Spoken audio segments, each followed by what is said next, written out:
very much, first of all, for the invitation by IFA and SAC, and it was also an honor to listen to the distinguished guests. I want to highlight the topic on youth and diplomacy, but also want to give a background of states and how states interact, because we had already two presentations, especially on civil society. It's, I think, important to see how states and non-state actors are acting, how is the rise, how is the liberal international order going, and of course how diplomacy and multilateralism are understood in these frameworks. So let me start with the introduction of after the Second World War. The US dominated the Western world after the Second World War, and it was a rise of the bipolar system with the US and USSR, which is described as the balance of power by Wallace Kenneth Walls. Bipolarity is the distribution of power in which two states have the majority of economic, military, and cultural influence. Internationally or regionally, that means Western states were falling under the influence of the US, whereas communist states under the influence of the USSR. After the fall of the Berlin Wall and the collapse of the Soviet Union, the US became the only hegemon in the international system, and the unipolar world arose, alongside the liberal international order and the integration of post-Soviet countries into the liberal free market. Unipolarity in international politics is the distribution of power in which one state exercises most of the cultural, economic, and military influence. But nowadays, you can speak not anymore about the unipolar world, because we have multiple actors. We have the multipolar world with the rising nations of BRICS, Brazil, Russia, India, China, South Africa, the G20, and the decline of the liberal international order. Professor John Ickenberry says that within the West, liberal internationalism is increasingly seen not as a source of stability and solidarity among like-minded states, but as global playing field for the wealthy and influential. Liberal internationalism has lost its connection to the pursuit of social and economic advancement within Western countries. There is uncertainty about the global architecture now. The rise also add to this the rise of non-Western states, erosion of democracy, rise of populism, authoritarianism, protectionism, artificial intelligence, advancement in technology, development of high-tech weapons such as killer robotics and drones, and the changing nature of war forced academics and policymakers to rethink the mainstream understanding of international relations and social sciences towards a more interdisciplinary approach, as many issues are intersectional. Could you be a bit more slowly, please? Okay. We have multiple actors, multiple problems, multiple choices to deal with rising problems in the world.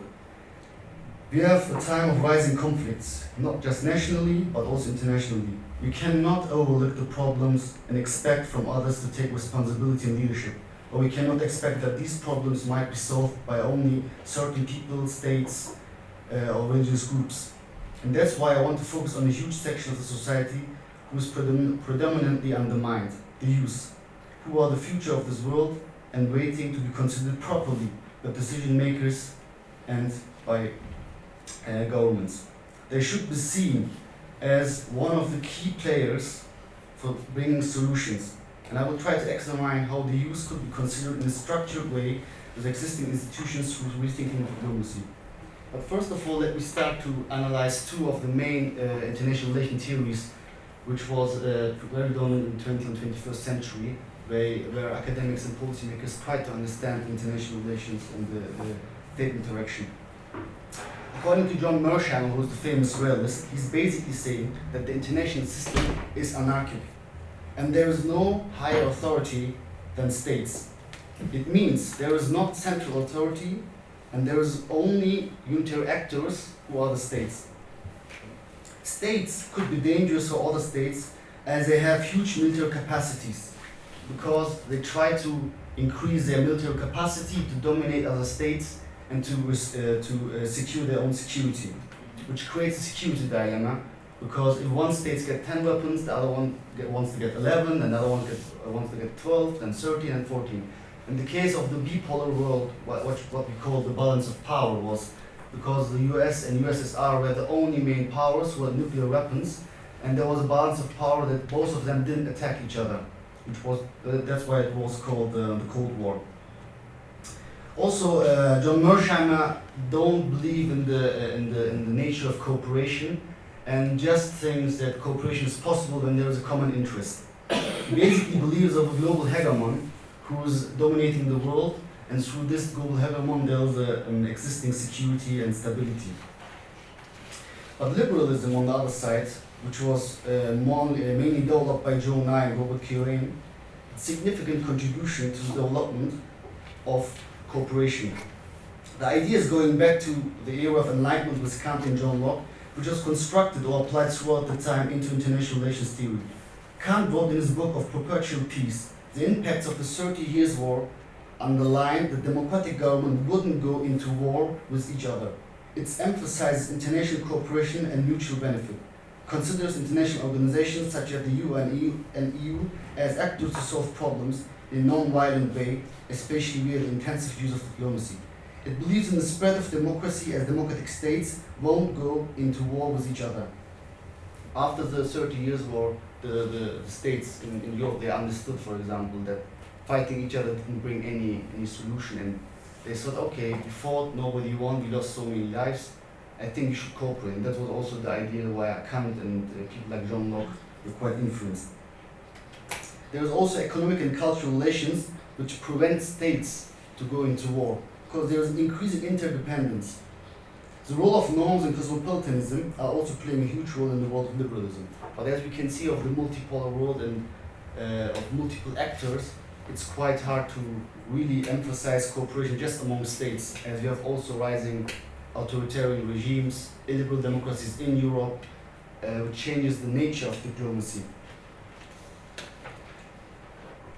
In this regard, I want to also tackle the issue of diplomacy and multilateralism, and want to give few key concepts of power, how power is understood in this regard of NGOs, of states, of individuals.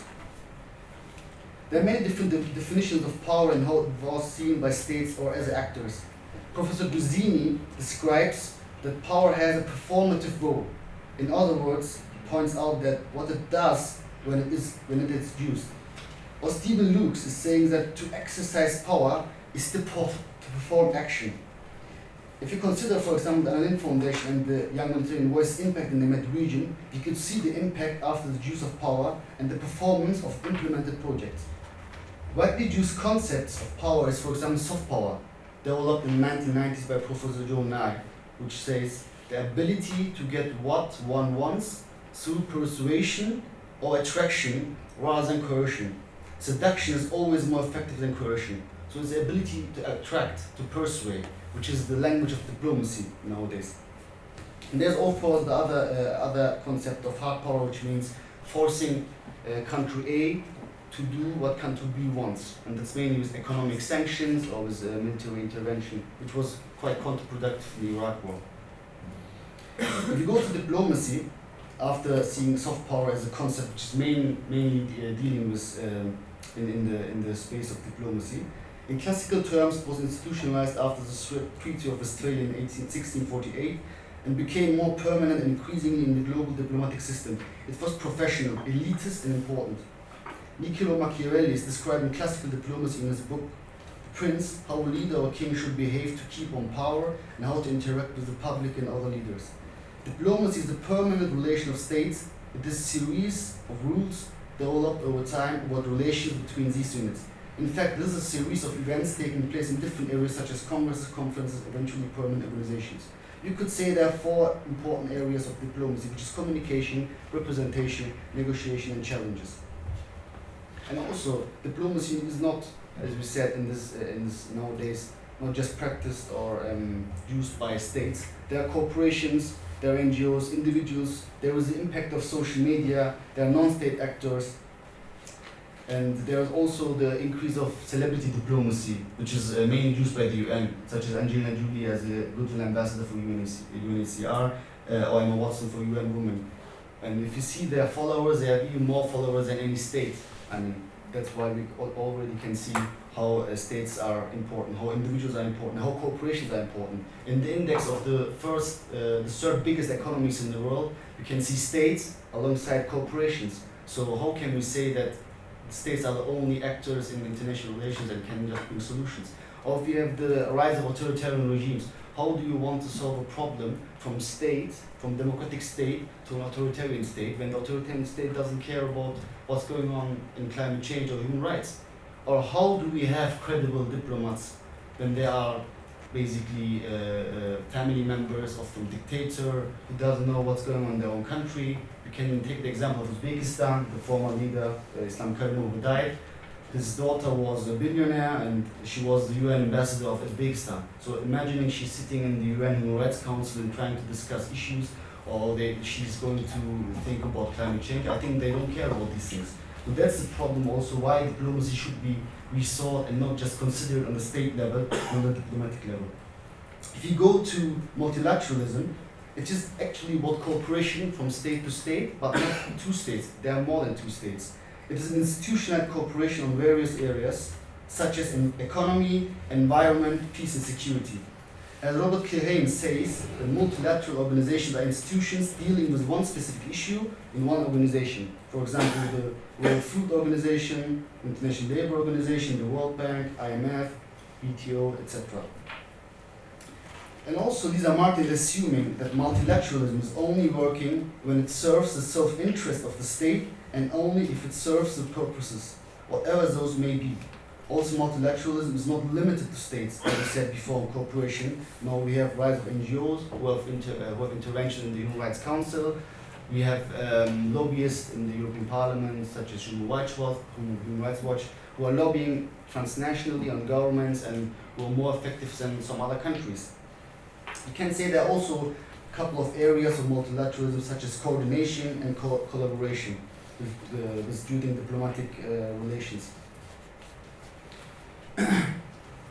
So of course there are also critics among these, as John Mearsheimer said, there is no cooperation, but also liberal internationalists now agree that there are problems in this rising world. For example, Cohen is saying the rise of China and other states, does it make it easier to deal with multilateralism, or is there going to be an alternative system to deal with?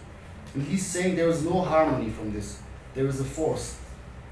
In China, Brazil, India, who are bigger than some of the G8 countries, are excluded. So there could be an alternative rising of these countries.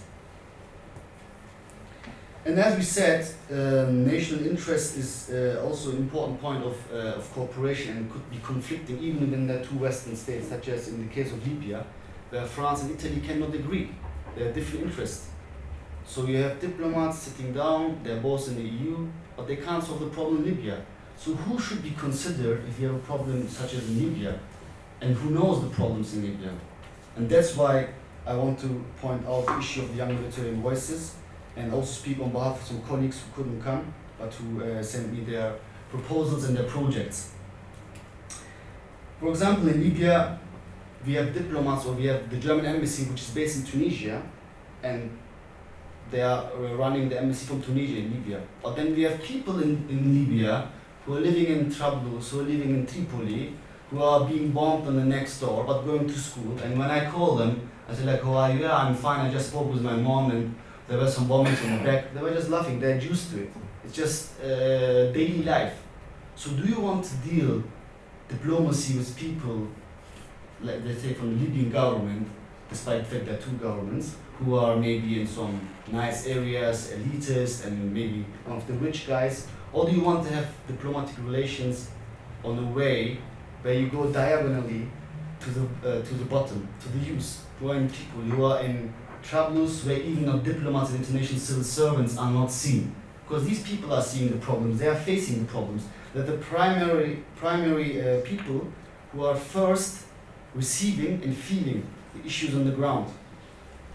And they should be more considered, as it was done in the Young Military University Leadership Seminar. I want to outline shortly the experience in the Young Military University Leadership Seminar and how multi-optional diplomacy, which I call as an alternative, not as an alternative, but as a fixing point in the problem of multilateralism, which could fix, support, and strengthen the understanding of diplomacy. In January, the so-called 5+5 ministerial meeting took place in Malta with countries from the northern and southern Mediterranean, which was a multilateral meeting actually. They were coming together to discuss problems such as migration, terrorism, peace and security, and economic relations in the Mediterranean region. In the style of classical multilateral diplomatic event, the foreign ministers of 5 southern Mediterranean and 5 northern Mediterranean countries met at the highest political level. However, this time was a slightly unique participation of new actors, the young Mediterranean voices, as emerging diplomats on the same tables, presenting in front of them. I have also a few colleagues who presented in front of Federica Mogherini and 10 foreign ministers concrete policy recommendations, which was concretely and directly listened and considered. For many years, youths were seen as the source of problems rather than a solution, which has created a marginalized section of society. Out of this, many problems have emerged affecting the young generation, such as exclusion from decision-making processes in social, political, and economic fields. In 2015, the United Nations Security Council adopted a resolution called 2250, which is dealing on youth, peace, and security, and which aimed at empowering of young people through their involvement in decision-making, countering violent extremism, and in peace and security. For many years, the Anna Lindh Foundation prioritized the desecuritization of the youth and their re-engagement in problem-solving through dialogue and debating in the aftermath of the Arab Spring. Its first leadership seminar for young people in the Mediterranean region was organized in cooperation with MEDAC, the Diplomatic Academy of Malta, Club de Madrid, and supported by the EU Commission. The Anna Lindh Foundation and their partners enabled a way of reformulating diplomacy through 4 steps actually. Empowering youth from below, because they are the agencies which are coming from below. Giving young people access to decision makers from above. So we have forces, the EU governments, World Bank, which are on top, and reaching out to the society which is below, and bringing them up, which is an empowerment. And then enabling them to influence decision makers at the level of diplomacy on a horizontal level, as we have seen in Malta with the foreign ministers. And this is also giving the democratic governments an alternative approach for solutions, which is very important, which I think is not many times considered. The 20 young people selected from the Med region received trainings from journalists and presentation skills, constructed policy recommendations for 4 key areas: migration, education, youth participation, and climate change. And at the end of the program, they delivered policy recommendations at the 5+5 meeting to the ministers, plus Federica Mogherini. Many of the ministers were quite surprised by the potential of their own youth, and in the process realized the importance of listening to their voice and not just making PR pictures to show them, oh, we are engaged with youth and we are listening to them. In a time of globalization, as we said, we have many problems affecting countries on a transnational sphere. Indeed, we need more cooperation as well as alternative solutions, which can approach more sufficient solutions.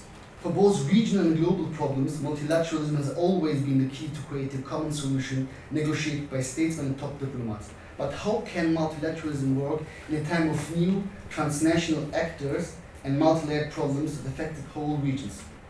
And we can see here that very important areas are the point why governments should respect youth. We have the lack of meritocracy and representation in some countries. We have the problem of nepotism. We have the problem of corruption. We have the lack of transparency in the rule of law. And the shift to alternative actors is very necessary, which also can counter the strong masculine authoritarian aspect which is now threatening the world. Also, youth and women should consider it, because they can bridge the gap of multilateral diplomacy. As we said, they're coming from below and reaching to the top, if the top is able or wants to empower them and really wants to solve the problems, as you can see in Libya. Let me give you a quick example of Nisa, who created the project Mulan in Libya, and who is enabling young people to engage in the communities, and who is basically fighting in the soft power terms against the militia. She told me on the phone that the militia, they have money, they try to recruit young people, and they're giving them weapons, and we going to them and we're saying like, guys, look, that's not the solution, come to us, we will empower you, you have to be educated, you have to go to school. And this woman is just 19 or 20 years old. She's doing the things, she's facing militias, and she's dealing with them, and she's just laughing about it. Or what about my friend Mohammed, who's also in Libya and who's studying in Libya. They are feeling bombs on every side and dealing with the problems. Thank you very much. It's very interesting, but we've reached the end, so I would like to... Okay, I was also finished. to slowly come to an end. Yeah. And let me give you another example of my friend in Egypt, Ahmed, who did a project on climate change and who was able to ban single-ban plastic in Alexandria.